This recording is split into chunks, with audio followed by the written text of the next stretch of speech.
Bom dia a todos os profissionais da imprensa que estão aqui. Peço desculpas pelo nosso atraso, nossa agenda atrasou bastante, não conseguimos estar aqui às 11.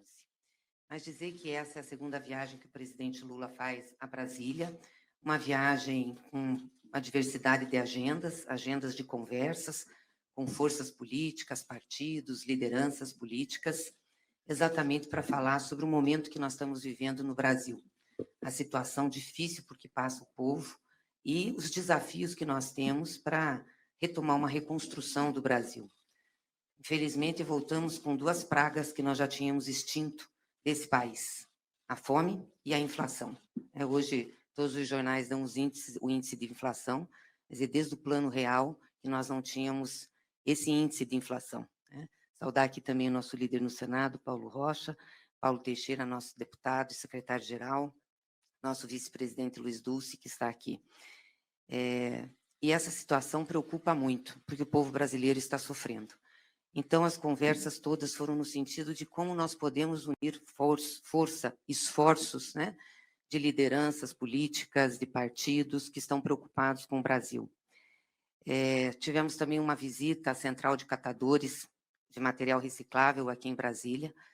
Fomos lá ver um projeto que começou com o governo do presidente Lula, que foi essa implantação da central, junto com o governo do GDF, e ouvir os catadores sobre a situação que eles estão enfrentando. Nós não temos mais políticas públicas para os catadores de material reciclável. É a situação difícil que eles enfrentam, inclusive de receber o lixo reciclável das próprias companhias que fazem a coleta de lixo. E é um povo invisível aos olhos do governo, invisível a uma grande parte da sociedade. E passa a situação que passam todos no Brasil. Aliás, essa questão da fome é algo que nos envergonha. Envergonha o Brasil, devia envergonhar todos os brasileiros.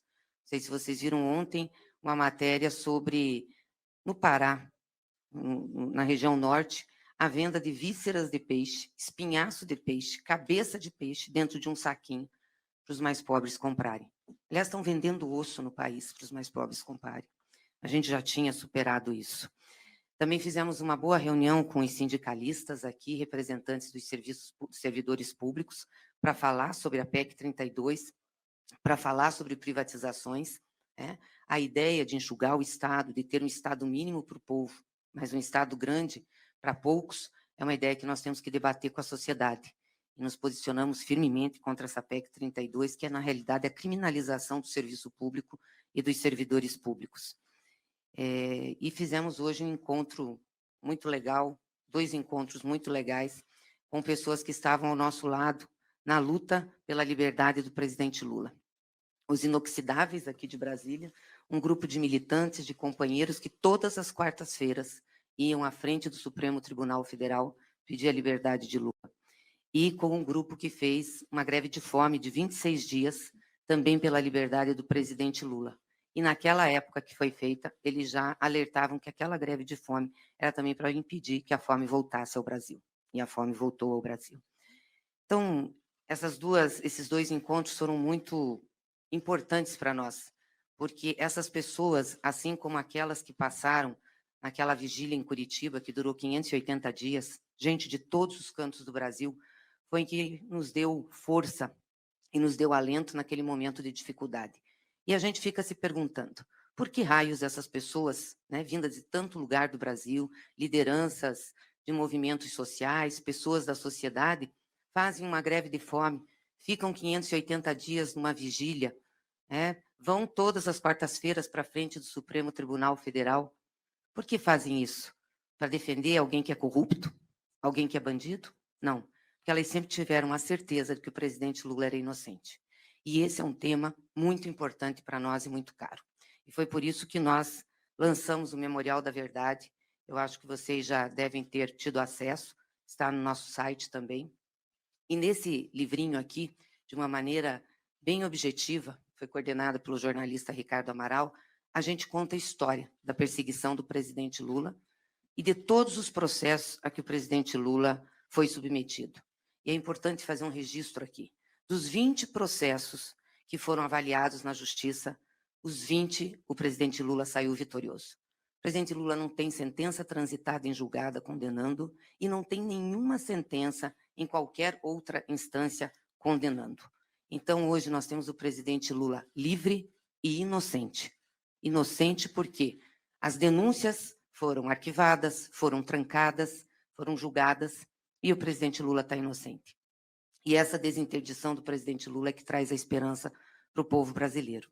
E é importante dizer que, durante todo esse período que nós enfrentamos a Lava Jato, durante todo esse período que nós fizemos esse enfrentamento e que foi vitorioso na justiça, e tenho certeza também está sendo vitorioso e será vitorioso na opinião pública e na política, nós enfrentamos uma situação muito difícil. Né? Tivemos aí um massacre midiático. Tem um estudo da Universidade Estadual do Rio de Janeiro, do Manchetômetro, que mostra que em 2016 nós tivemos 13 horas de Jornal Nacional contra o presidente Lula, 13 horas. Vocês devem lembrar daqueles dutos da Petrobras jorrando dinheiro. E a nós cabia notas que eram lidas no final de cada uma daquelas reportagens. Nós tivemos, com os 3 principais jornais, de 2015 a 2016, 693 editoriais contra Lula e contra o PT. E em 2014 a 2017, foram 55 capas das 3 principais revistas do Brasil, expondo o presidente Lula ou expondo o PT. Ou seja, colocou-se na opinião pública a versão de que o presidente Lula era corrupto, que o PT era corrupto, que fazíamos parte de uma quadrilha. Nós não vamos deixar isso sem resposta. Então, nesse livro, a gente coloca todas as questões relacionadas aos processos do Lula, como se deu e o que aconteceu. E tem 2 questões que eu acho que são importantes, e falo isso para terminar. A questão do chamado quadrilhão, onde se tentou incriminar todo o PT. E foi um processo julgado aqui na Vara Federal de Brasília. Né? E foi, acho que vocês lembram disso, em cima de uma denúncia do Janot, procurador-geral da República na época. Ele fez essa denúncia do quadrilhão e ficou aqui em Brasília o processo. Ele foi julgado, o processo já. O presidente Lula foi absolvido. E, numa parte da sentença, o juiz diz que aquela denúncia servia única e exclusivamente para tentar incriminar a atividade política. Depois, o Janot, no seu livro de memórias, diz que só fez aquela denúncia pressionado pelo Ministério Público de Curitiba, pelo Daltan Dallagnol, para dar sustentação ao PowerPoint, mas que ele sabia que aquilo não tinha base fática. Ou seja, se divulgou do jeito que queria, se espalhou que era uma quadrilha, e agora isso fica assim? Não, nós temos que esclarecer. E a outra coisa é sobre a Petrobras, né? De que houve corrupção disseminada na Petrobras. Isso é mentira, é mentira. Quem praticou atos ilícitos na Petrobras, quem delatou, quem se auto-incriminou, que responda os seus processos. Mas não houve corrupção sistêmica na Petrobras. Aliás, um dado para vocês. A Petrobras só teve prejuízo em 2014, e foi um prejuízo contábil por reavaliação de ativos, aliás, imposto pela Pricewaterhouse a pedido da Lava Jato. Nenhum contrato da Petrobras foi superfaturado. Isso não sou eu que estou dizendo. Quem diz isso são as auditorias feitas nos contratos. A Petrobras é uma empresa de capital aberto, opera, inclusive, na Bolsa de Valores de Nova York, e precisa dessas auditorias. Então, tanto a interna como a externa mostra que os contratos estavam corretos. Portanto, não houve desvio de dinheiro da Petrobras.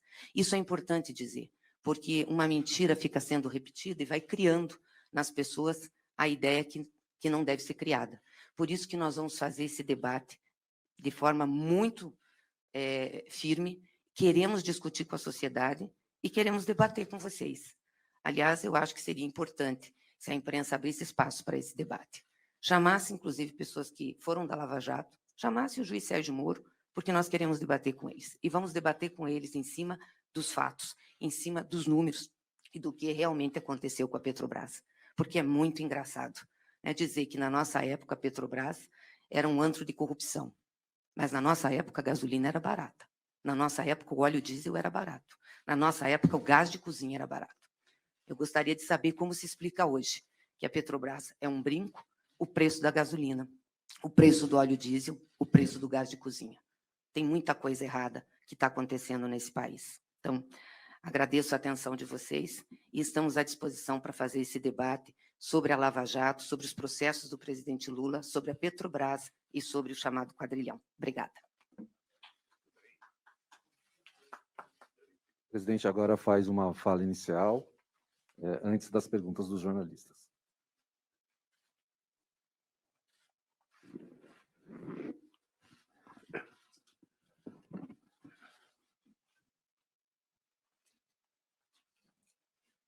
Eu acho que é possível tirar a máscara aqui. Você está a 1,5 metro de distância, você pode ir um pouquinho mais para lá.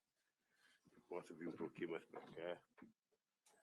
Eu quero começar cumprimentando a todos, companheiros e companheiras que estão aqui da imprensa. Pedir desculpa pelo atraso, se é que teve, como eu não tenho relógio.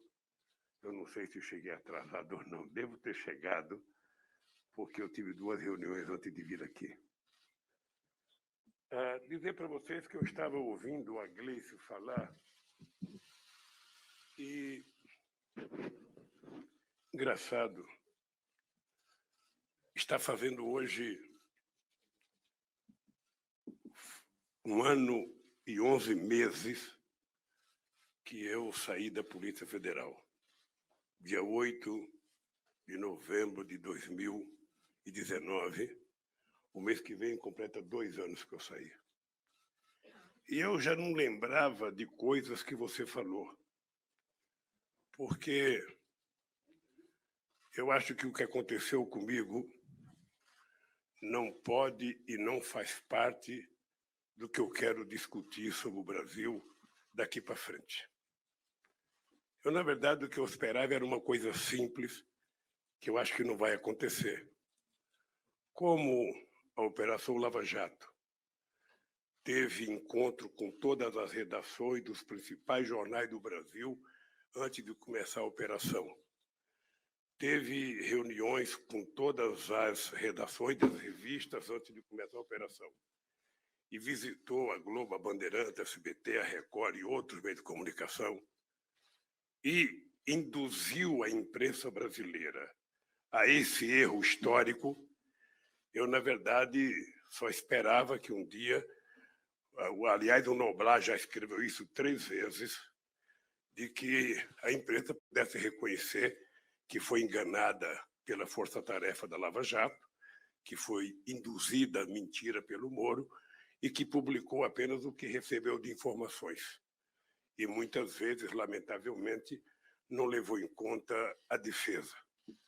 Mas eu acho que quem está na briga que nós estamos para tentar reconstruir o Brasil deve fazer com que essas coisas, viu, Gleice, sejam as coisas do passado, que a gente esteja preparado para fazer o enfrentamento do debate, mas a gente precisa saber como é que a gente vai reconstruir esse país. Eu confesso a vocês que depois que eu deixei a presidência, dia 31 de dezembro de 2010, eu não esperava que o Brasil, 10 anos depois, fosse estar pior do que quando eu peguei o Brasil em 2003. Não esperava. Eu não esperava que a fome voltasse ao Brasil. Foi motivo de muito orgulho quando a ONU anunciou publicamente que o Brasil tinha saído do mapa da fome. Foi motivo de muito orgulho quando nos Estados Unidos e na União Europeia, com a crise do Lehman Brothers em 2008 e 2009, 100 milhões de pessoas perderam o emprego e aqui no Brasil a gente estava criando 22 milhões de empregos formais com carteira profissional assinada. Foi com muito orgulho que a gente percebeu que o Brasil saiu da 12ª economia para a 6ª economia do mundo em 2008. Eu lembro que eu brincava com a França e com a Inglaterra que eles se preparassem, porque o Brasil ia correr atrás da Alemanha para que a gente virasse a 4ª economia do mundo. Foi com muito orgulho que a gente percebeu o reconhecimento das Nações Unidas quando utilizou o programa Luz para Todos para que a gente pudesse adotar como ensinamento de políticas públicas de governo para todo o continente africano. Foi com muito orgulho quando a ONU recomendou que o programa Bolsa Família, considerado o mais importante programa de inclusão social, fosse referência para todo o terceiro mundo. E é com muita tristeza que tudo o que nós conquistamos está sendo destruído. E começou a se destruir o respeito pelo salário mínimo, que foi criado em 1939 pelo Getúlio Vargas. Depois se destruiu a CLT, que foi criada em 1943 pelo Getúlio Vargas. Depois do desmonte das indústrias, que era a base do desenvolvimento e crescimento brasileiro, criado pelo Getúlio de 50 a 54. É com muita tristeza que um país de 215 milhões de habitantes, com a riqueza que nós temos, seja no solo e no subsolo, seja a riqueza que encontramos, sabe, a 7.000 metros de profundidade com pré-sal, seja a riqueza da nossa floresta tropical, seja a riqueza dos nossos 12% de água de Rio Doce, tudo isso não vale nada na mão de alguém que nunca se preparou para governar nem o conjunto habitacional que mora, se ele fosse síndico. Não se preparou, não se preocupa em governar, porque nós vivemos um momento em que nós temos um governo que não sabe fazer outra coisa a não ser provocar, a não ser contar mentiras todo dia pelo fake news. E vocês sabem que já foi divulgado fartamente pela imprensa que a média de mentiras por dia que ele conta são 5.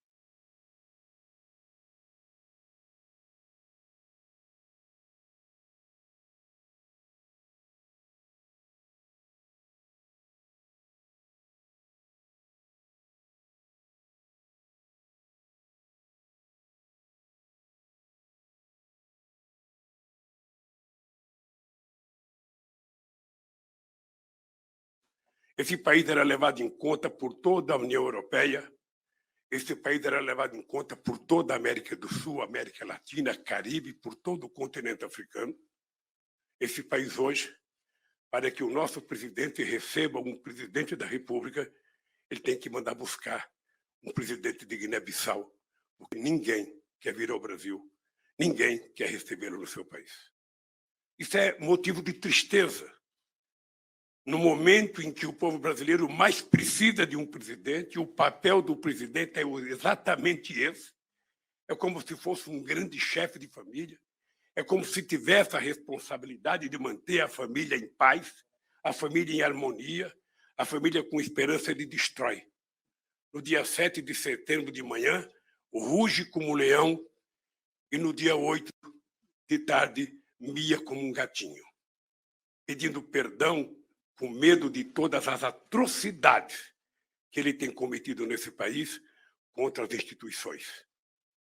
E mais grave ainda, um presidente da República que nunca fez um gesto de solidariedade a uma única pessoa vítima do Covid, e muito menos aos familiares das 600.000 pessoas que já morreram. Não tem um gesto, não tem um carinho, não tem uma solidariedade, não tem uma visita a uma sala para dizer eu estou com vocês, estou preocupado com o nosso povo. Continua mentindo, continua tentando vender remédios ineficazes, continua fazendo propaganda contra a máscara, continua dizendo que o coronavírus não é o bicho-papão que a ciência diz que é, que a medicina diz que é, e continua sendo ironizado no mundo. Ele possivelmente tenha compartilhado com os milicianos dele que aquela foto dele comendo pizza em Nova York era uma coisa popular. O nosso presidente é tão popular que ele come pizza em pé no balcão de um bar, quando, na verdade, a fotografia quer dizer que ele é uma figura tão nefasta no de respeito ao ser humano, à democracia, e ao comportamento simbólico que um democrata e um humanista faz, que não teve um único restaurante que ousou recebê-lo para oferecer uma simples pizza. Então, é nesse momento de vergonha, em que a gente vê a CPI denunciando todo dia, não sabemos se tudo vai ser provado na justiça, mas pelo que a gente tem acompanhado pela imprensa, também não sei se é tudo verdade, o que as pessoas falaram, mas é que você tinha uma quadrilha para mentir a respeito da venda de remédios ineficazes e para mentir a respeito da compra das vacinas. É esse país que nós estamos vendo com 19 milhões de pessoas passando fome, e estudo mais profundo mostra que, além dos 16 que estão passando fome, sabe, de verdade, tem mais 116 milhões que estão vivendo um momento de insegurança alimentar, porque não conseguem consumir todas as calorias e as proteínas necessárias. Esse país, com 15% de desemprego, com 33 milhões de trabalhos intermitentes, em que o trabalhador não tem direito a praticamente nada, trabalhadores muitas vezes carregando comida nas costas para entregar na casa dos outros, sem ter os recursos para comer, trabalhador sem férias, trabalhador sem 13º salário, trabalhador sem nenhum programa de seguridade social, e durante muito tempo foi vendida a ideia que esse cidadão era um microempreendedor individual, dando um status que todos nós que trabalhamos em fábrica gostaríamos de ter. Eu, em 1965, entrei na Villares Iglesias para trabalhar como torneiro mecânico. Eu ainda não tinha completado 20 anos de idade. E o meu sonho, como é o sonho de qualquer trabalhador no mundo, é trabalhar por conta própria. Paulo Rocha sabe disso porque foi gráfico. O sonho de qualquer trabalhador, quem sabe até o sonho de todos os jornalistas, era ter o seu próprio meio de comunicação, ter o seu blog, ganhar o seu dinheiro sem precisar ter o editor para mandar ele fazer as coisas, alguém para vetar a matéria que ele publica. Ou seja, esse é um sonho natural. E esse sonho foi alimentado com a mentira de que as pessoas estavam perdendo seus direitos porque os microempreendedores, que tudo ia melhorar. É com muita tristeza que eu vejo as pessoas que criaram a ponte para o futuro para dar um golpe na presidenta Dilma Rousseff, as pessoas que prometeram acabar com a CLT, que ia melhorar a vida do trabalhador, não tem nenhuma explicação para o desastre da economia brasileira que nós temos hoje. Eu sou de um tempo em que a gente tinha empresários muito respeitáveis nesse país. Eu sou do tempo em que a indústria representava 30% do PIB brasileiro e não apenas 11% como hoje. Eu sou do tempo em que você tinha pessoas como Antônio Emílio de Moraes, Bartella, Enar Koch, o Grupo Villares, empresa, o Mindre na Metal Leve eram empresários de grande envergadura que discutiam a indústria automobilística. Quando eu deixei a presidência, produzia 3.800.000 carros, está produzindo menos de 2 milhões agora. Ou seja, e qual é o símbolo do desenvolvimento hoje nesse país? Qual é o símbolo do crescimento econômico desse país? Esses dias eu vi o papel vexatório do grande empresário brasileiro chamado Velho da Van. É muito triste para um país com a vocação de desenvolvimento que tem o Brasil. Um país com o potencial de riqueza minerais que tem o Brasil. Um país que não tem contencioso internacional e, portanto, esse país mantinha relações extraordinárias. A gente não pode nunca esquecer, e você se lembra que quando eu era presidente, quando a gente chegou à exportação de 100 bilhões de dólares, a gente colocou um contêiner pendurado na frente do Ministério da Minas e Energia.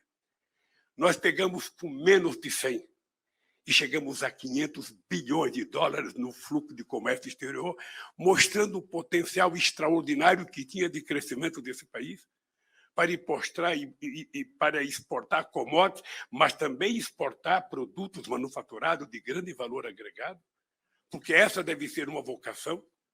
Nós vivemos um momento em que não se fala mais de política industrial, a palavra de desenvolvimento não existe mais, a palavra crescimento econômico não existe mais, a palavra distribuição de renda não existe mais, a palavra aumento de salário não existe mais. Nós vivemos um país onde tudo depende da sorte, do Deus dará. Porque o presidente fala que não entende nada de economia, que não entende nada de desenvolvimento, que não entende nada de ciência e tecnologia, que não entende nada de educação, porque está destruindo o ProUni, está destruindo o FIES, está destruindo tudo que nós investimos em ciência e tecnologia. E hoje eu fiquei sabendo que o dinheiro da ciência caiu mais um pouco e vai ter apenas 98 milhões. Significa que a possibilidade que a gente tinha de formar milhares de jovens, meninas e meninos no exterior, para que eles pudessem dar a este país competitividade internacional, qualidade na produção desse país, essa gente está proibida de estudar. E, para terminar, hoje eu vi mais uma coisa patética do presidente, dizendo que é preciso preparar a nação, porque o ano que vem vai ter desabastecimento. E ele já encontrou o culpado, a China. Ele tem que saber que quase todos os produtos agrícolas, o feijão vai em 90 dias, o milho vai 18 meses, ou seja, 6 meses, ou seja, tudo você pode plantar em menos de um ano. Então, ao invés de ele falar que vai ter desabastecimento, ele deveria estar apresentando, junto com os produtores rurais desse país, junto com a Embrapa, um programa de aumento da produção agrícola nesse país, sobretudo daqueles produtos que são produzidos quase na sua maioria pelas propriedades de até 100 hectares, que é quem produz os alimentos que nós comemos nesse país. Não, e ele joga a culpa em cima do fertilizante. Talvez ninguém tenha dito para ele que foi desativada as indústrias de fertilizante que nós tínhamos nesse país, inclusive a fábrica de ureia que a gente estava criando em 3 Lagoas, no estado do Mato Grosso do Sul, e a fábrica de amônia que a gente estava criando em Uberaba, em Minas Gerais. Tudo foi desativado e o que não tinha foi vendido, porque nunca levou em conta efetivamente essa questão agrícola com seriedade. Esse país que hoje ele, inclusive, encontrou um novo culpado para o aumento de gasolina. Agora é o Lula. O Lula é culpado pelo aumento da gasolina porque, há 12 anos atrás, eu resolvi fazer a refinaria Abreu e Lima, lá em Pernambuco. E eu só queria terminar dizendo, você sabe que não existe nenhuma razão para que o preço do combustível brasileiro e do óleo diesel e do gás seja internacionalizado. Nenhuma razão. Nós somos autossuficientes. Nós tínhamos refinarias de muita qualidade. Nós tínhamos construído os gasodutos necessários nesse país. Nós tínhamos melhorado a qualidade do nosso óleo diesel e da nossa gasolina. Nós saímos de 500 ppm para 50 ppm, que era um padrão europeu, e tudo isso foi desmontado.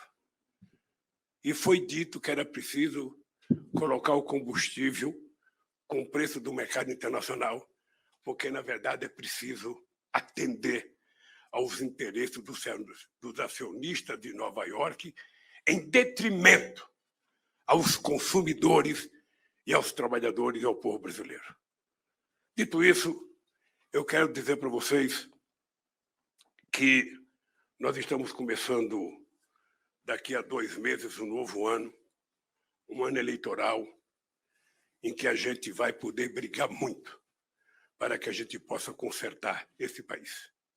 Esse país haverá de ter juízo suficiente para que, no dia das eleições, eleja alguém que respeita a democracia, que goste da democracia e que exercite a democracia nos seus atos cotidianos, seja quem quer que seja, alguém que tenha, no mínimo, sentimento, alguém que tenha um sentido de humanista, alguém que tenha um mínimo de solidariedade, alguém que pense um pouco com o coração e pense nesse país e pare de falar bobagem. Um homem não casa com uma mulher e não pensa em construir família para falar bobagem. Um presidente não ganha as eleições para falar bobagem. Ele deveria fechar a boca e governar esse país, como tantos outros já governaram. Então, eu quero que vocês saibam que daqui para frente eu vou viajar muito esse país, Estou pedindo a Deus que a gente possa logo, logo ter uma recomendação da ciência para que a gente possa tirar a máscara, assim as pessoas poderão ver a minha beleza e ver que quando eu falo que tenho 76 anos de idade e energia de 30, é verdade, e me colocar à inteira disposição para as perguntas de vocês. Tá? Estou à inteira disposição para as perguntas. Por favor, pergunta o que quiserem, da forma que quiserem. Só não vamos dizer aquele jeitão, curta e grossa. Curta pode ser, mais grossa não, que não é bom nem para mim nem para vocês. Boa tarde, presidente. Boa tarde a todos. Luciana, eu sou do portal Metrópolis. Presidente, eu gostaria... O senhor tem recebido algumas críticas, inclusive de aliados, que consideram, por exemplo, um erro falar atualmente, nesse momento, sobre a regulação dos meios de comunicação. E aí eu gostaria que o senhor falasse sobre esse projeto, quais são as intenções desse projeto. E, além disso, eu gostaria de saber uma outra coisa. O senhor também tem sido criticado por encontrar aí com pessoas do MDB. E eu queria saber, há limite para essa conversa com o MDB? Se há limite, até que ponto vai essa conversa com o MDB? Olha, primeiro vamos ter em conta o seguinte, eu não sei por que tanta polêmica com relação à regulamentação do meio de comunicação, sobretudo na área digital e na área eletrônica, ou seja, porque jornais e revistas nunca poderão ser regulamentados, porque depende do dono escrever. Segundo, é uma coisa do Congresso Nacional. Nós tínhamos feito uma proposta, um debate em 2009, essa proposta foi aprovada, sabe, num congresso com mais de 3.000 radialistas, gente ligada à internet, à rádio comunitária. Depois isso não foi dado entrada no Congresso Nacional, não sei por qual razão que não foi dada entrada. Eu nem sei se o projeto está mais atualizado. Portanto, o que se propõe é que em algum momento da história do Congresso Nacional esse tema pode ser debatido. E esse não é um tema de um presidente da República, esse é um tema do Congresso Nacional. Eu sinceramente, não vejo qual a preocupação que algumas pessoas têm. E algumas pessoas falam que isso é censura. Eu acho engraçado, porque se vocês prestarem atenção e olharem para a minha cara, vocês vão perceber o cara mais censurado do Brasil está falando com vocês. Porque se somar o que é censura nesse país, fazer uma tese sobre a minha censura seria, quem sabe, possível de ganhar o título de Prêmio Nobel de Jornalismo, como ganhou ontem 2 jornalistas. Porque ninguém é mais censurado do que eu nesse país. Então, eu acho que em algum momento a sociedade vai discutir. Eu acho que em algum momento os partidos vão discutir, e, obviamente, que isso não é uma coisa do presidente da República, isso é uma coisa do Congresso, dos partidos e da sociedade. O que ninguém pode é ter medo de um debate na sociedade sobre isso. Eu, pelo menos, não aceito a ideia de que o único controle admissível é o controle remoto. Tem muito mais coisa para a gente tratar com carinho e respeito nesse país. Com relação ao PMDB, veja, eu tenho conversado com todas as forças políticas. Eu tenho conversado com todas as forças políticas possíveis e com aqueles que querem conversar. Eu tenho dito que eu não estou candidato porque eu só vou decidir minha candidatura possivelmente para o começo do ano que vem.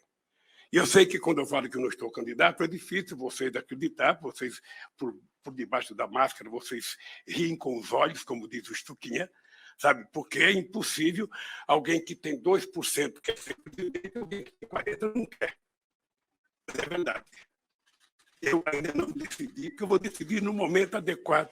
E eu vou conversar com todo mundo. Eu estou numa fase de conversar com o partido político, de conversar com movimentos sociais. Em algum momento eu vou conversar com os empresários, vou conversar com intelectuais e vou conversar com a sociedade brasileira, porque consertar esse país não é tarefa de um partido político. Consertar esse país é uma tarefa de muita gente. E eu diria para você, para resolver o problema do emprego, da qualificação, da formação profissional da juventude brasileira, que está indo embora do Brasil porque não tem esperança dentro do Brasil, nós vamos ter que fazer uma combinação entre Estado, empresários e universidade. porque eu acho que é preciso muita competência para a gente dar a essa juventude, nesse momento em que, sabe, as pessoas estão virando mais algoritmo do que humanistas, as pessoas estão ficando muito mais algoritmo do que, sabe, um ser humano solidário. Nós precisamos saber como resolver o problema de dar oportunidade de trabalho para essa meninada que, às vezes, estudou mais do que o pai, às vezes, estudou mais do que o avô, e está desesperado porque não existe a possibilidade de ter um emprego. E, quando arruma um emprego, é um emprego que não o qualifica de acordo com a sua formação. Então, eu vou conversar com todos os partidos políticos. Não estou discutindo composição ainda, porque na hora de discutir composição, a imprensa já elegeu 18 vices para mim. Eu já tenho 18 vices, eu já tenho 8 ministros da Economia, e eu nem sei se sou candidato, mas já tenho tudo isso. Eu espero que a imprensa acerte e que, dentre esses que foram citados, eu possa escolher alguém para ser o ministro da Economia, alguém para ser meu vice. Se eu pudesse pedir um favor para vocês, eu pediria, se na hora de fazer as perguntas vocês pudessem tirar a máscara com toda a proteção científica do nosso pessoal, sai de perto, o Claudinho sai de perto, mais uns 2 metros para trás, e aí você que vai fazer a pergunta fica segura. E alguém, Estuquinha, colocar álcool no... Já colocamos. Tá bem. Cada um faz a pergunta. Bom dia, Mariana Halbert, do Poder 360. Eu vou fazer 3 perguntas, todas de uma vez.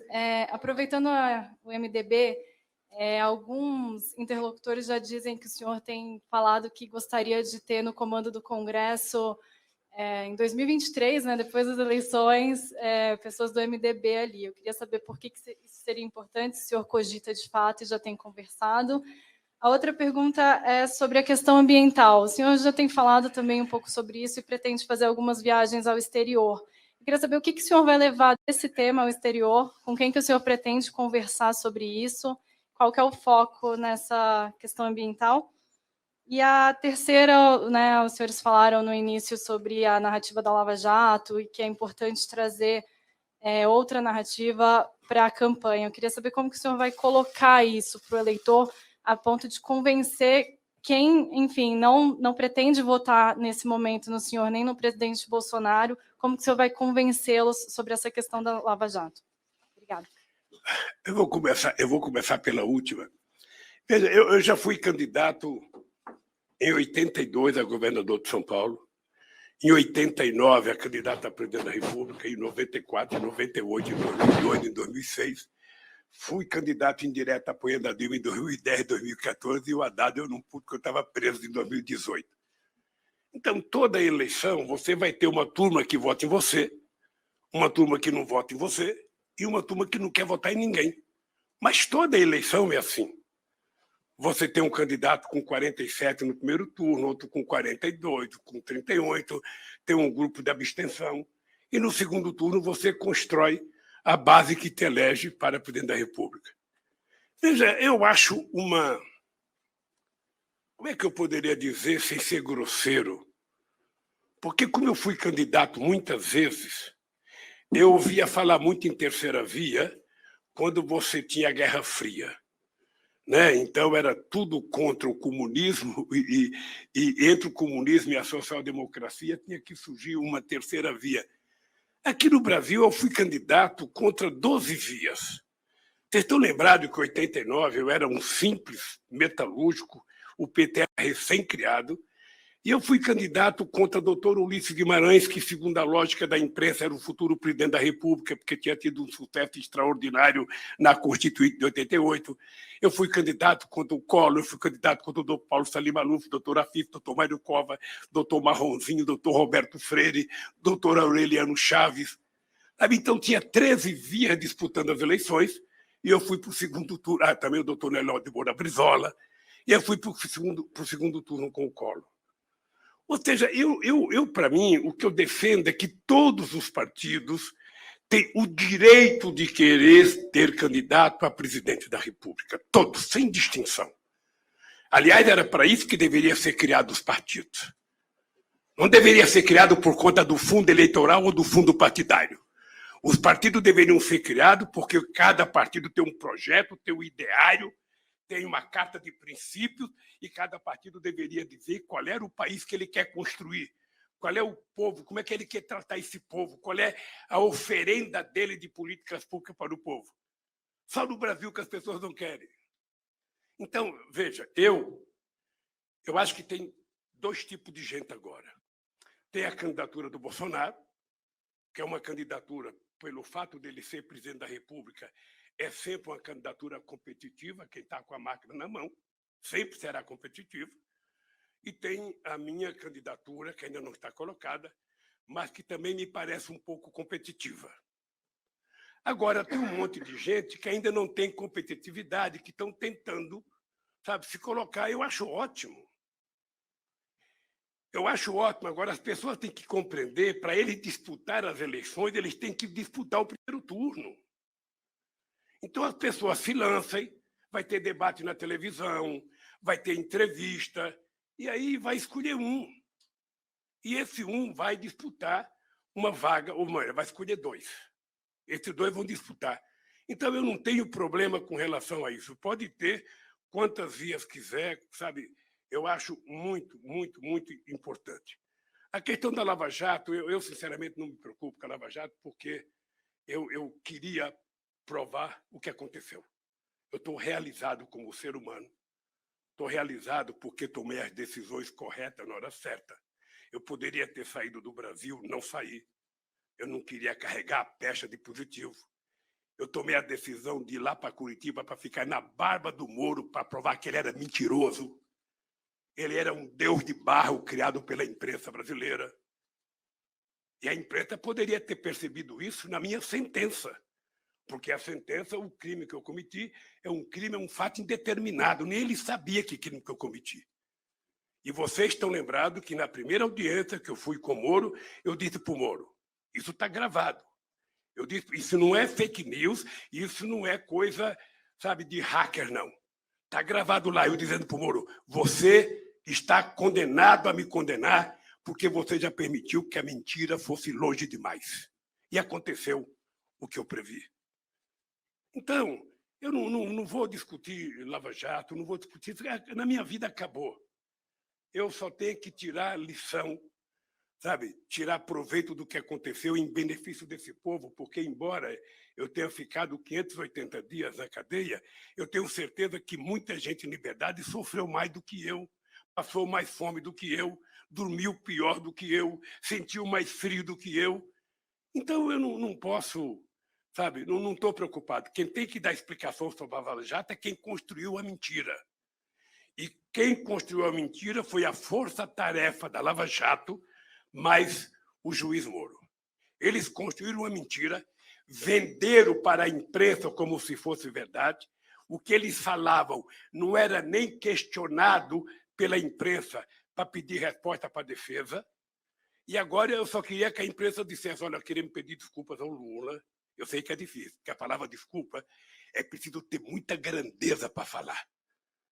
A palavra perdão é preciso ter muita grandeza. Quem não tem grandeza não sabe pedir. E dizer o seguinte, eu quero pedir desculpa ao presidente Lula, porque nós fomos induzidos à mentira pela força-tarefa, pelo Dallagnol, pelo Moro. Sabe? E agora provou, sabe, que eles, na verdade, é que era uma quadrilha. Ficaria tudo bem, eu ficaria em paz. Sabe? O jornalista que falou também dormiria em paz, não ia carregar uma mentira para o resto da vida. Sabe? Então é isso. Eu estou muito tranquilo com relação ao que já aconteceu com a Lava Jato. E queria também dizer para você, acho que eu vi ontem na imprensa que eu estava querendo, eu já escolhi quem vai ser o presidente da Câmara e quem vai ser o presidente do Senado. Eu não tenho nenhum curso de cientista político, eu não sou um cara formado, sabe, em filosofia, em sociologia, mas deixa eu dizer uma coisa para vocês. Pobre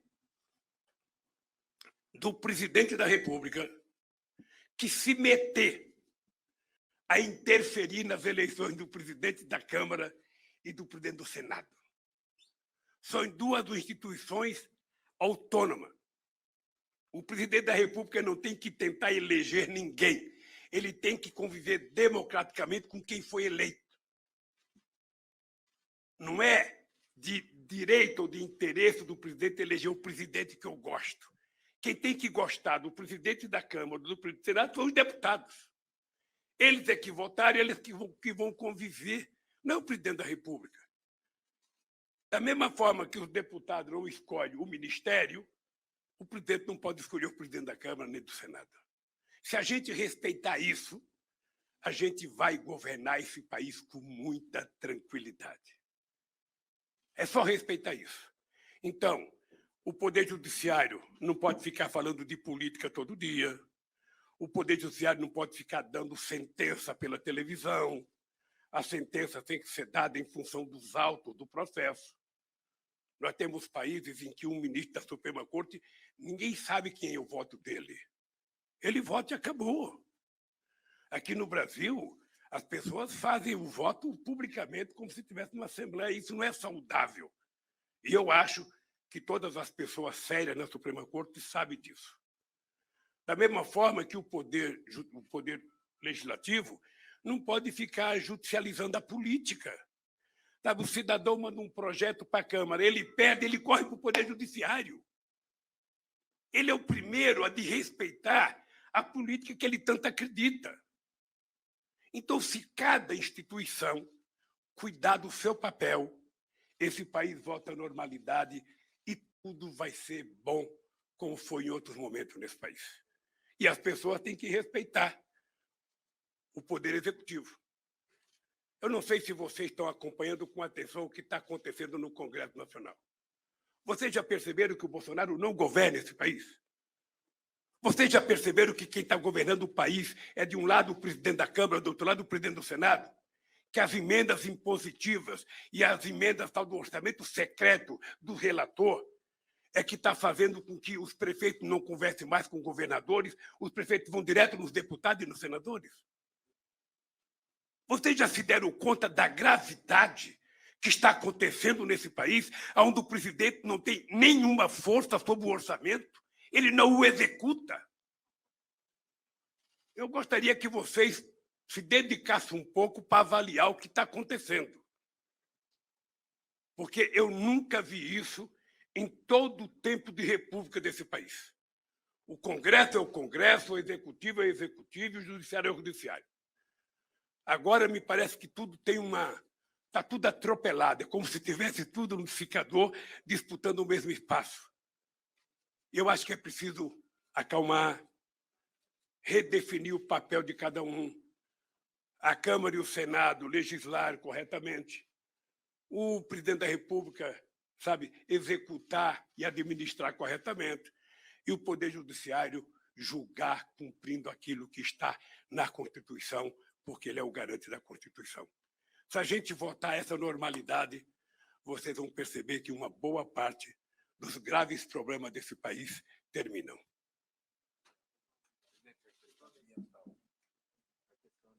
A questão ambiental, desculpa, é que você fez 4 perguntas nenhuma. Você é esperta, você, sabe, disseram que era 8 perguntas. Quando a gente vai atender agora o movimento social, antigamente é o seguinte, vai falar 3 pessoas. Agora, cada pessoa participa de uma decisão coletiva. Então, cada pessoa tem mais 4 para falar. Então, no ato que era para falar 3, falam 12. Mas deixa eu falar para você, a questão ambiental, ela, hoje no mundo, mas sobretudo num país como o Brasil, não é possível você discutir desenvolvimento, crescimento econômico, se você não discutir a questão ambiental. Em qualquer parte do mundo, hoje, a questão ambiental está envolvida diretamente a qualquer proposta de desenvolvimento, qualquer que seja o desenvolvimento. E o desenvolvimento sustentável exige que a gente repense o Brasil. E no Brasil tem uma coisa grave que, de vez em quando, a gente debate apenas aquilo que está na moda, né? Então, como o que está na moda agora é a Amazônia, a gente se esquece da poluição ambiental do esgoto correndo a céu aberto nas ruas desse país. Ontem eu fui ver a cooperativa dos catadores de papel, numa cidade que é a capital extraordinária, que tem no plano piloto o maior padrão de vida desse país, tem amplos setores que não têm coleta de lixo seletivo. As pessoas colocam tudo junto no saco para ir para a cooperativa para as pessoas poderem separar. sabe? É comida orgânica com papel higiênico. Sabe? Não tem sentido. Então, discutir a questão do ambiental, precisa discutir também que nós temos um animal que está passando por problema, que é um animal chamado ser humano, né? Que nesse mundo de 7 bilhões de habitantes, tem 900 milhões de habitantes que vão dormir todo dia sem ter o que comer. Se eles não têm o que comer, significa que a água potável é rara, significa que a qualidade da comida é zero, significa que não tem coleta de esgoto, não tem tratamento de esgoto. Sabe? Então, pensar na questão ambiental é pensar em muito mais do que isso.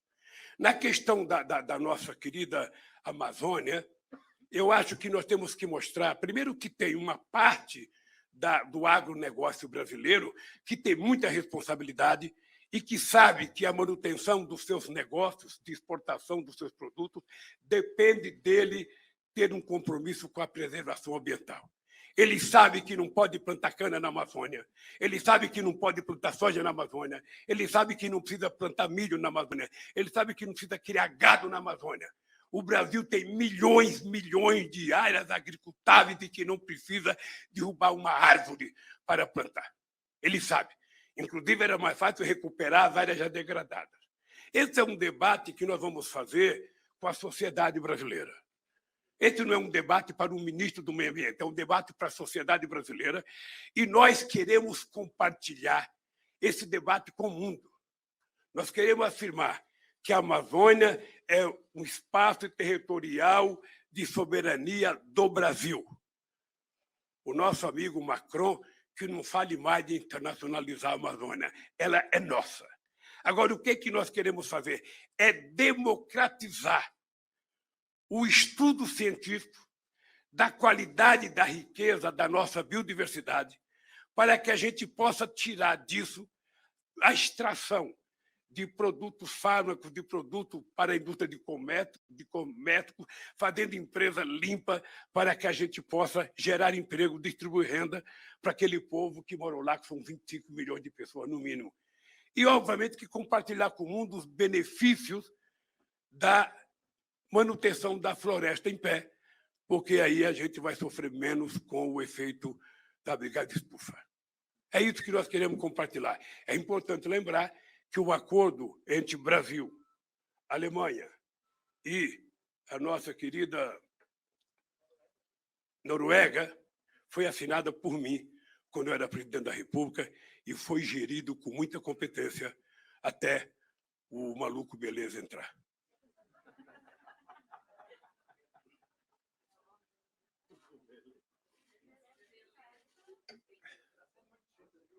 Bom dia, presidente. Bom dia. Tereza Cruvinel, Portal Brasil 247. Presidente, em 2002, quando o mercado embarcou na narrativa do risco Lula, né, o senhor respondeu com a carta ao povo brasileiro e aquela pactuação de honrar contratos, respeitar contratos, quebrou resistências e abriu caminho para a sua candidatura. Hoje, quando as pesquisas lhe atribuem até a chance de vencer em primeiro turno, nós vemos o seguinte: alguns atores dessas elites econômicas reconhecem qualidades do seu governo, Delfim Neto, Maelcio da Nóbrega, que você fez um ótimo governo, etc., mas nós estamos vendo resistências aí de setores do mercado, das elites. Até o presidente da Natura disse anteontem que Bolsonaro é Bolsonaro é inaceitável, o senhor é indesejável. O senhor está com um projeto, né, uma plataforma de reconstrução nacional que, naturalmente, necessita de pactuação também com as elites econômicas desse país. Qual é a sua proposta, a sua carta ao povo brasileiro do momento atual, né? Qual a sua proposição quando, você disse que é em janeiro, né, for conversar com os empresários? Como responder a essas resistências, né?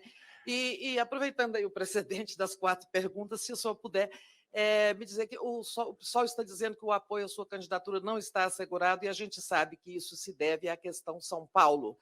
Você está disposto a deslocar Fernando Haddad para uma candidatura ao Senado e apoiar Boulos para viabilizar essa aliança com o PSOL? Obrigada.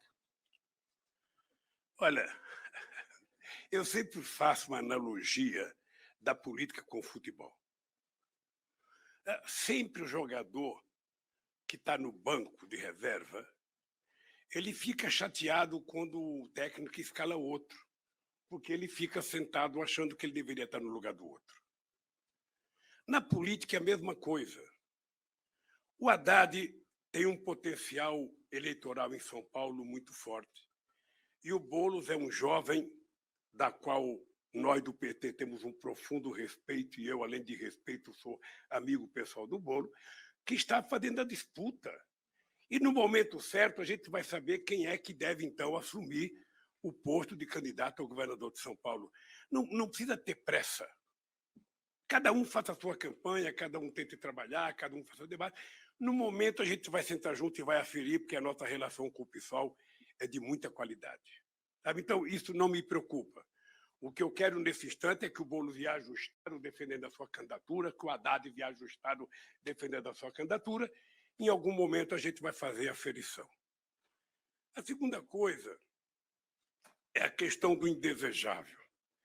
Eu sinceramente, eu acho que as pessoas de boa fé e as pessoas minimamente inteligentes nesse país sabem que a melhor carta que eu posso assinar ao povo brasileiro é eles lerem o que aconteceu na economia brasileira quando eu fui presidente da República. O cidadão que eu não conheço, ele disse que eu sou indesejável porque eu quero um Estado forte. E quero. É importante que cada jornalista, que cada eleitor, que cada adversário saiba: eu quero um Estado forte, porque somente um Estado forte é capaz de acabar com a miséria nesse país. É capaz de não ter medo de fazer casa popular subsidiada para o povo que está desempregado e para o povo que ganha pouco. Eu quero um Estado capaz de manter o SUS e melhorar o SUS. Porque o SUS, que era tão tripudiado antes da pandemia, agora está endeusado por quem tripudiava ele. Mas o SUS é uma coisa extraordinária. Então, eu não quero um Estado empresarial. Eu quero um Estado com força para que ele seja o indutor do desenvolvimento. O indutor. O Estado que não tenha preocupação de fazer dívida para investir num ativo produtivo para esse país. Um Estado que não discuta se vai financiar a educação porque é gasto. Tem que financiar a educação. Um Estado que cuide das pessoas, sabe, sem se preocupar com os gastos de cuidar das pessoas. Então, quando o rapaz da Natura fala isso, eu, cidadão, só posso pedir a esse cidadão, ele já nasceu com outro candidato e não vou perder tempo de conversar com ele, porque com a cabeça dele eu não quero ser candidato dele. Eu quero que ele divulgue bastante coisa contra mim, porque é esse Estado socialmente justo que eu quero criar nesse país. Sabe? E nós já tivemos, eu já provei que é possível.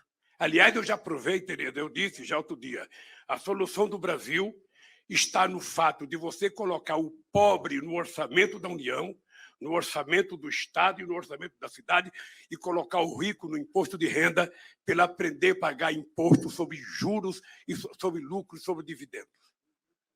Então, é muito tranquilo. Eu sou a única pessoa que as pessoas podem saber o seguinte: eu não preciso prometer. Eu fui o único governante que, durante 8 anos, participando do G8 e de G20, o Brasil foi o único país que cumpriu meta de superávit primário todos os anos. Porque, para mim, responsabilidade não precisa ter lei. Responsabilidade é uma coisa que você traz dentro de você. Então, Tereza, não precisa carta ao povo brasileiro. Eu tenho um legado. O legado que eu deixei para esse país vale umas 500 cartas ao povo brasileiro. O rapaz que falou que eu sou indesejável devia ler. Aliás, ele devia ver quando é que ele cresceu no meu mandato. Ele deveria dizer o que era a Natura antes de eu chegar na presidência e o que ela virou, sabe, no meu governo. Aí, quem sabe, ele fala: não, esse Lula é bom. Ele deveria falar que no Obama, esse Lula é o cara. E pedir desculpa para mim e votar em mim. Quem sabe ele faça isso um dia. Mas se não fizer também, eu vou gostar dele, porque eu não gosto das pessoas que votam em mim. Eu gosto das pessoas como elas são. Se gostar de mim, ótimo. Se não gostar, ótimo. Sabe? Eu estou naquela fase, Tereza, que eu gosto de todo mundo. esse coração apaixonado pela Janja agora tem espaço para eleitores sem pedir a que partido está o eleitor. Eu quero é conversar com o povo brasileiro, porque é o povo brasileiro que vai me ajudar a consertar esse país. É isso, querida.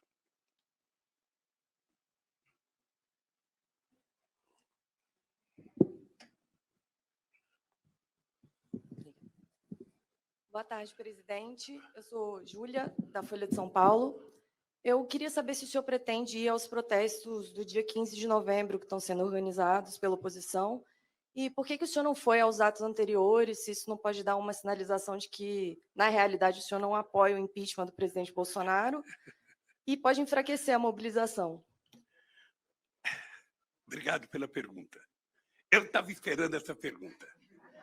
Era necessário, veja, dizer que o PT é contra o impeachment é de uma insanidade.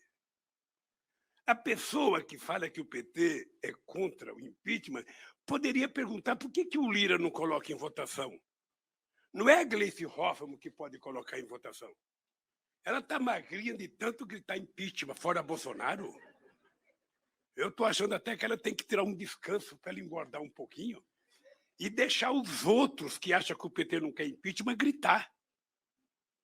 Porque o PT não precisa, sinceramente, é o único partido político que não tem que dizer que quer o fora Bolsonaro e que quer o impeachment. Agora, o presidente da Câmara tem mais de 130 pedidos e poderia colocar um em votação. Então, isso é uma bobagem que não dá para levar a sério alguém dizer que o PT não quer impeachment. Segundo, por que eu não fui nos atos até então? Eu não fui nos atos, primeiro, por uma questão de responsabilidade. Eu não queria e não vou contribuir para transformar o ato em atos políticos. Porque a hora que eu subir no caminhão, estará subindo no caminhão o primeiro colocado em todas as pesquisas de opinião pública que pode ganhar as eleições no primeiro turno. Uma coisa é subir no caminhão um candidato que tem 2% dos votos. Outra coisa é subir no caminhão um candidato que tem 47% do voto, 45, 40, 48, 49, 51, 52, 53, depende do viés da pesquisa. Então, eu tenho essa responsabilidade. Porque quando eu subir no caminhão, não é para descer mais. Segundo, eu tenho 4 ministros da Saúde. Eu tenho o Tamporão, tenho o Quioro, tenho o Humberto Costa e tenho o Padilha. Todas figuras excelentes. E é eles que falam, presidente, o senhor não deve ir. Enquanto não houver segurança científica, o senhor já tem 75 anos de idade, o senhor está na área de risco, então o senhor não deve ir. E não vai fazer falta porque o senhor estará representado pela presidenta Gleice Hoffmann, pelo companheiro Fernando Haddad e por tantos outros militantes do PT. Então eu não vejo por que ir. Quando eu decidi ir, você vai fazer uma pergunta para mim depois. Ô, presidente, por que você vai em tanto palanque? E eu vou dizer porque eu gosto. Eu estou com muita vontade de ir, mas eu estou realmente com cuidado. Estou com muito cuidado. E não sei se eu vou dia 15, não sei. Vai depender da circunstância e do momento. Eu só estou te dizendo que quando eu for, eu não sairei mais do palanque. Por quê? Porque quando eu for, significa que a gente vai poder fazer comício, e se puder fazer comício, eu vou voltar a andar pelo Brasil. Tem um pequeno problema ainda que eu não queria antecipar, já que você perguntou, vou antecipar. Possivelmente, eu tenho uma viagem que eu tenho que ir a Berlim, eu tenho que ir a Bruxelas, eu tenho que ir a Paris, e eu tenho que ir a Madrid. São encontros que estão sendo marcados, encontros que são no Parlamento Europeu, encontro que eu vou receber um prêmio na França, encontro que eu vou conversar com o SPD, que acaba de ganhar as eleições na Alemanha, encontro que eu vou participar de um debate no meu país com empresários espanhóis, sabe, encontros que eu talvez visite o primeiro-ministro Pedro Sanches. Então, eu estou nessa fase de preparar isso. Sabe, se a minha viagem for depois do dia 18, eu participarei do dia 15. Se ela for antes do dia 18, eu não participarei, mas deixarei a Gleice Hoffmann com minha representante maior para falar em meu nome. Ela vai ser minha carta nesse ato.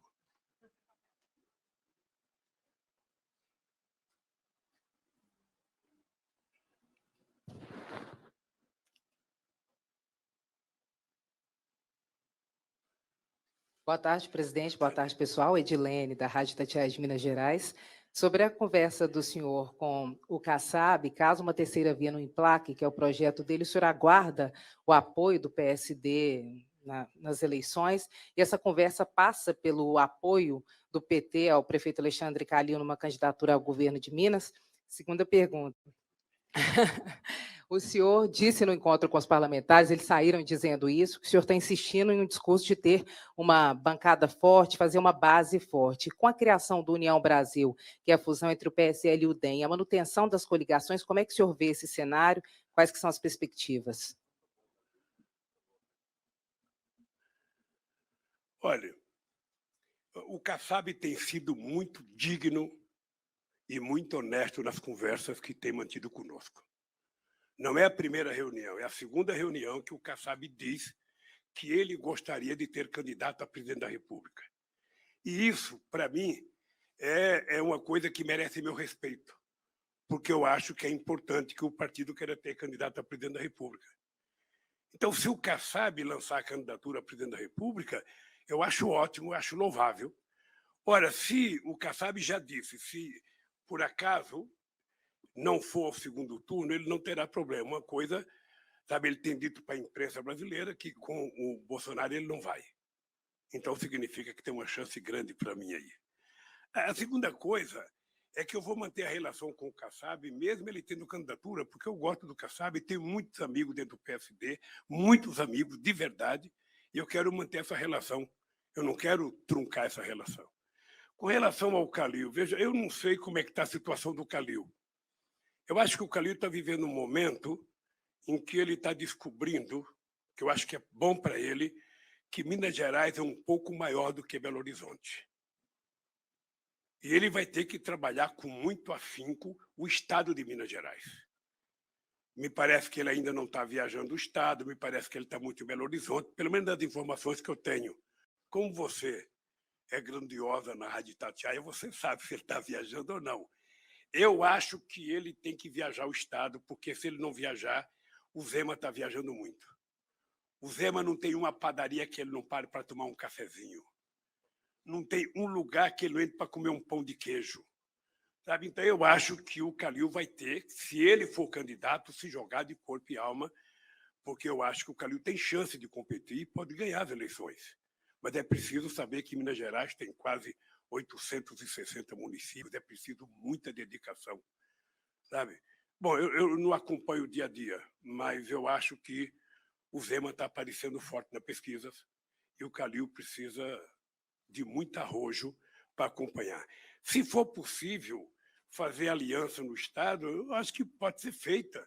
Não é a primeira vez que a gente faz aliança também, mesmo o candidato tendo um presidente da República. Não é? Você está lembrado que Minas Gerais é o estado do Lulécio? E o Aécio tinha candidato a presidente da República.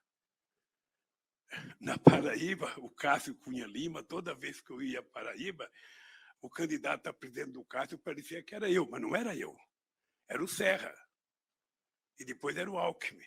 Então, vamos deixar um pouco as coisas acontecer. Quando chegar mais ou menos para março do ano que vem, a gente vai ter uma definição. Como Minas Gerais é um estado muito importante e as mulheres mineiras e os homens mineiros são muito espertos na política, pense num povo esperto na política. Eu vou esperar, quem sabe, o mês de março para a gente discutir o que é que vai acontecer conosco, sabe, na aliança com o PSD e num possível trabalho junto com o Calil em Minas Gerais, ou se o PT vai ter candidatura própria, a gente também não sabe. Sobre a bancada no Congresso? Olha, a bancada do Congresso é um desejo não meu, é um desejo do meu partido, que a gente faça um esforço muito grande para que a gente tenha uma bancada bem representativa. Hoje você não basta eleger um presidente da República. É importante que, além do presidente da República, você tenha uma bancada para que você possa fazer as transformações que o país precisa. Você precisa, sabe, ter votações importantes para garantir direito do povo trabalhador, restabelecer alguns direitos que foram tirados. E se você não tiver uma bancada forte, você não vai fazer. É por isso que eu estou disposto a fazer campanha, quando decidir pela candidatura ou não, eu estou disposto a fazer campanha pedindo voto para deputado em todos os lugares do Brasil, porque eu acho importante o PT ter uma grande bancada.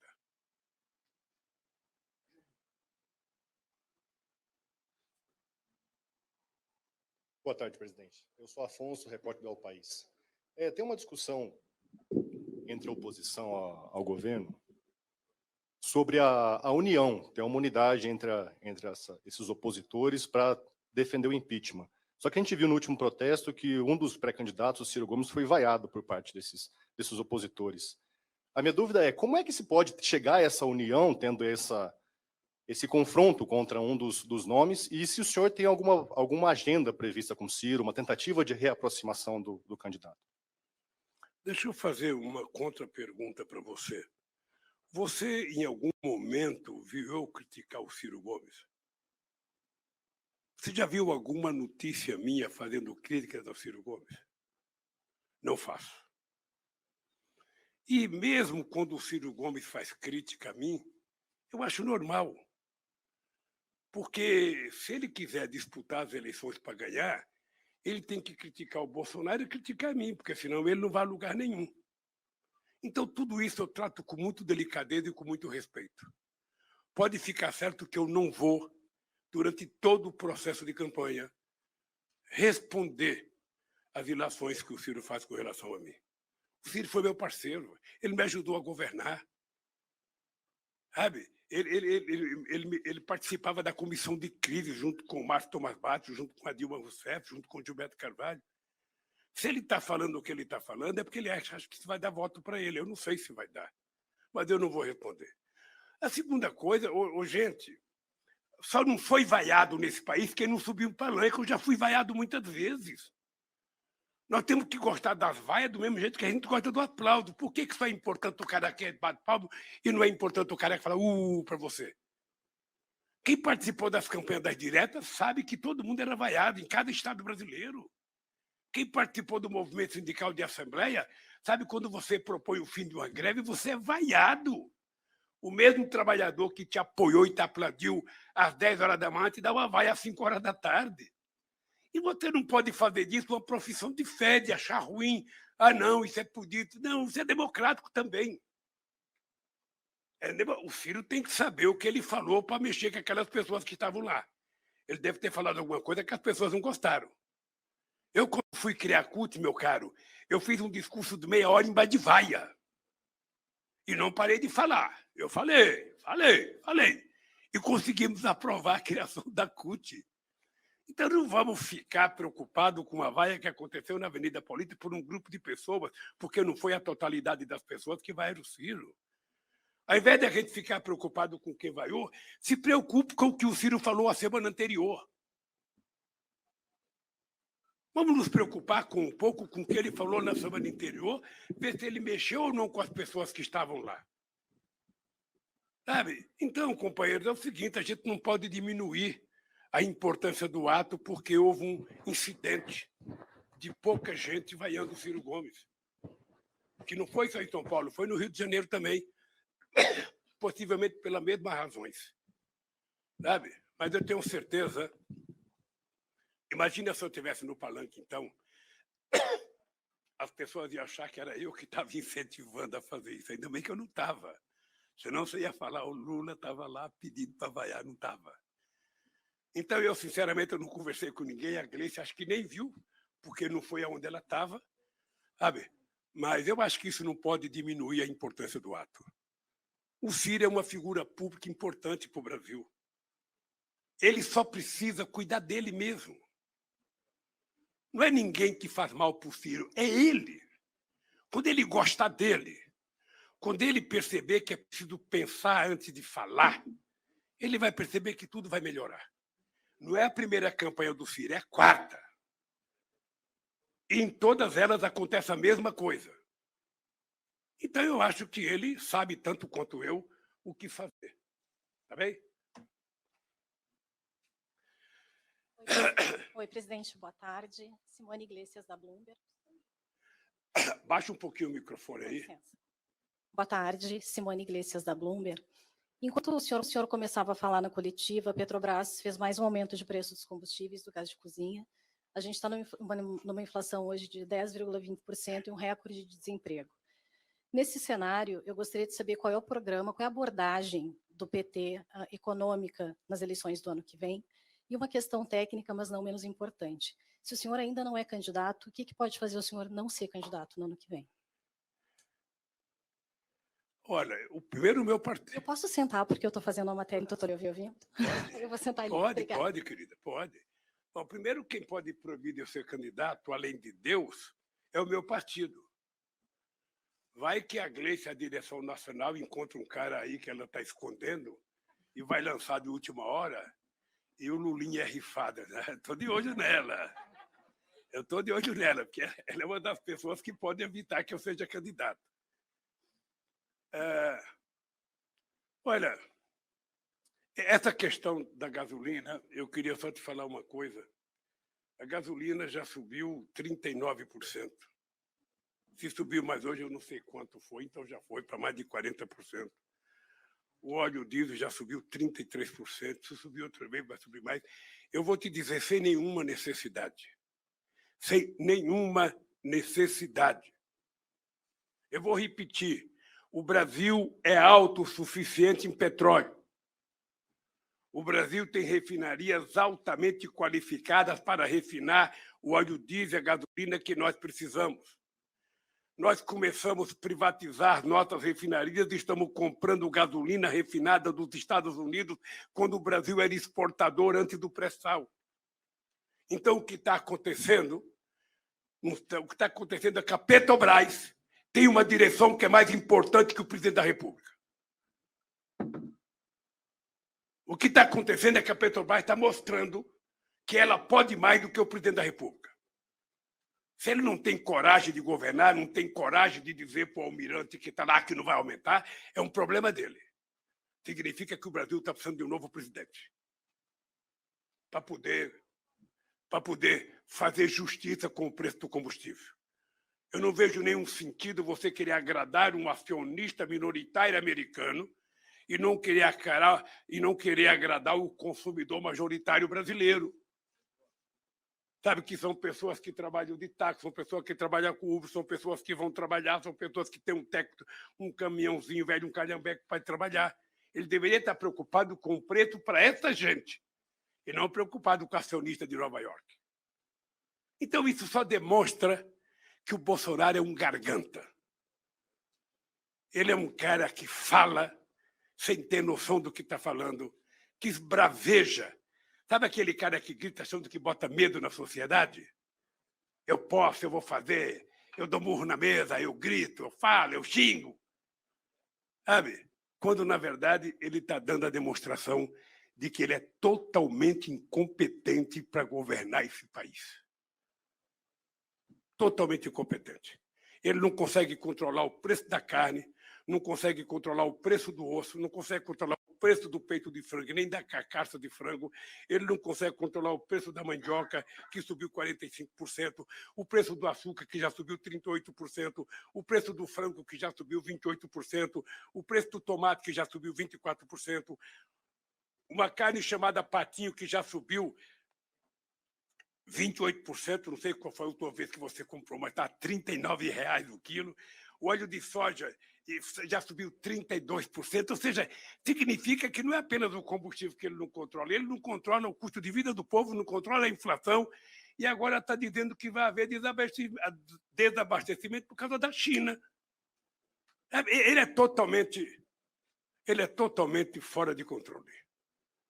Sabe aquele bonequinho eletrônico? Ele perdeu a corda. Então, acabou o controle, ele está meio biruta nesse país. Às vezes, eu acho que ele parece um biruta de aeroporto. Está sempre virando à procura de uma boa notícia. E a notícia dele é baseada sempre numa mentira, sempre no fake news. E eu acho que o povo brasileiro vai ter que dar conta disso em algum momento. Obrigado, pessoal. Estamos com o horário. Mas eu não preciso de conselheiro. Imagina, se o conselho fosse bom, eu comprava, ninguém vai me dar. Eu na verdade, olha, é o seguinte, eu vou criar um pool de jornalistas, um pool de sindicalistas, um pool de empresário e vou criar o Fórum dos Conselheiros do Lula. Todo mundo vai me dar conselho. Aquele bom eu vou seguir. Olha, deixa eu dizer uma coisa para vocês, a economia não é uma coisa difícil. Eu digo sempre que economia tem duas coisas que, se vocês um dia forem eleitos, vocês vão saber o seguinte. Você tem que ter credibilidade. Quando você falar, as pessoas que estão te ouvindo precisam acreditar naquilo que você está falando. E outra coisa é que você tem que ter previsibilidade. As pessoas têm que saber que não serão pegas de caça curta todo santo dia. Se você tiver essas duas qualidades, o resto, você governa. Você governa. Então, eu te confesso que eu já tenho na minha cabeça quem eu quero se eu for candidato a presidente. Vou criar o meu conselho outra vez, presta atenção. Eu vou criar o meu conselho de desenvolvimento econômico e social.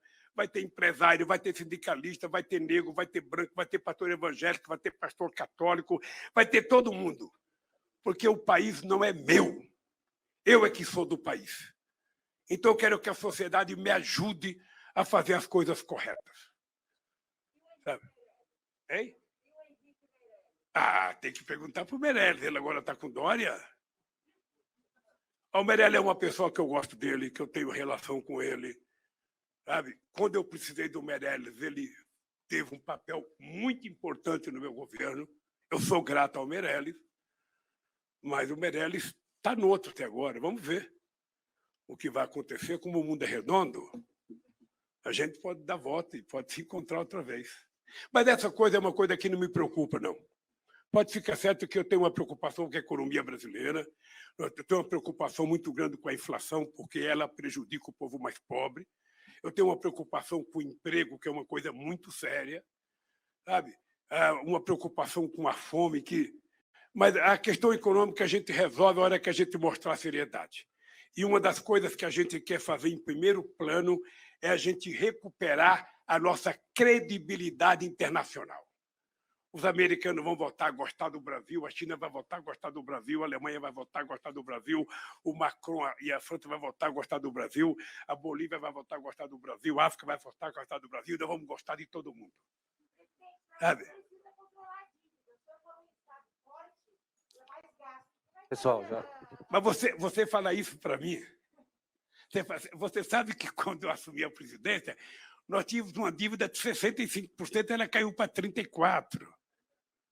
Sabe? Nós mostramos que sabemos cuidar da dívida. Eu aprendi economia, eu vou lhe contar uma história. Eu aprendi economia com uma mulher chamada Dona Lindu. A Dona Lindu tinha 8 filhos. Naquele tempo, a gente trabalhava e a gente recebia o pagamento dentro de uma envelope amarela. A gente recebia o envelope, levava para casa fechado. A Dona Lindu, que não sabia fazer um ó com copo, ela não sabia nada, mas sabia contar dinheiro. Então, ela abria o envelope de cada filho, colocava um pacote assim, não assim, um pacotinho assim, de dinheiro que todo mundo ganhava pouco. E ela ficava, isso aqui é para pagar o pão, esse aqui é para pagar a luz, esse aqui é para pagar a bodega. Se sobrasse alguma coisa, ela falava, isso aqui é para você ir para uma festa, qualquer coisa. E a gente só gastava aquilo que a gente ganhava. No governo é assim. Se você tiver que gastar mais, você faça uma dívida para construir um ativo produtivo, algo rentável, algo que possa significar, sabe, o país crescer, você aumentar o patrimônio do país. Isso pode ficar certo que nós sabemos fazer. Eu vou lhe contar um dado para você nunca mais esquecer. Nós pegamos esse país com 30 bilhões de dólares de dívida com o FMI. Esse país tinha 12% de inflação, 12 milhões de desempregados, e o Malan, que era um bom homem, tinha que todo final do ano ir para Washington buscar dinheiro para fechar o caixa aqui no Brasil. Nós começamos a governar, todos os economistas diziam que o Brasil ia quebrar, nós consertamos a economia brasileira, trouxemos a inflação para 4,5%, diminuímos o desemprego, geramos 20 milhões de empregos. Nós, inclusive, seremos superados primários durante todo o nosso governo, pagamos a dívida do FMI, emprestamos 10 bilhões de dólares para o FMI e ainda deixamos 370 milhões de reservas internacionais, que é o que está salvando o Brasil até hoje. Então,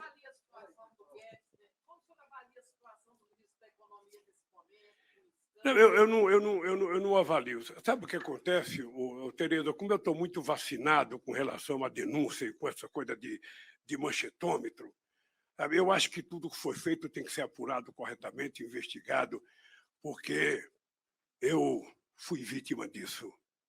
Mesmo dizendo é mentira, é mentira, é mentira. Eu sei o que é o preço de carregar as denúncias falsas contra você. Então, o que eu quero é dar o direito a todo cidadão que é acusado provar que é inocente. Até o Bolsonaro. Veja que interessante, até eu quero que ele prove que ele é inocente na chacina de 600 milhões de brasileiros. Até eu quero que ele prove que ele não é genocida.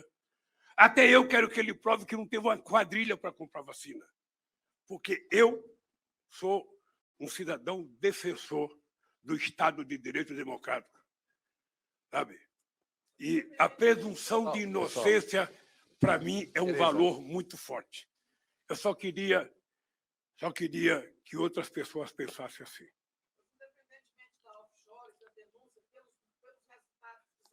Não, deixa eu te falar, o problema é que o Guedes só podia acreditar nele, só podia acreditar no Guedes como economista quem queria destruir o Estado brasileiro, quem queria vender a Eletrobras, vender a Radiobras, vender a Petrobras, vender refinaria. Esses acreditam nele. Mas ele já deu demonstração que ele entende de qualquer coisa, menos de economia social, inclusive. Pobre não existe na vida dele. Trabalhador não existe na vida dele.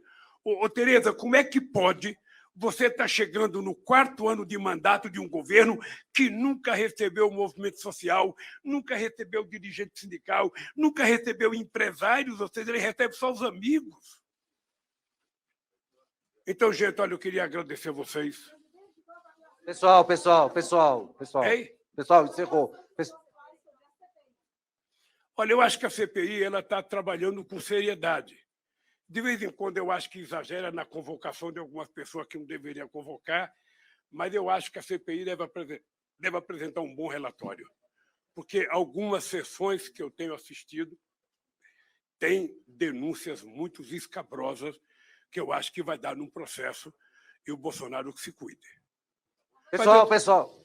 Pessoal, acabou, encerrou, não é? Encerrou.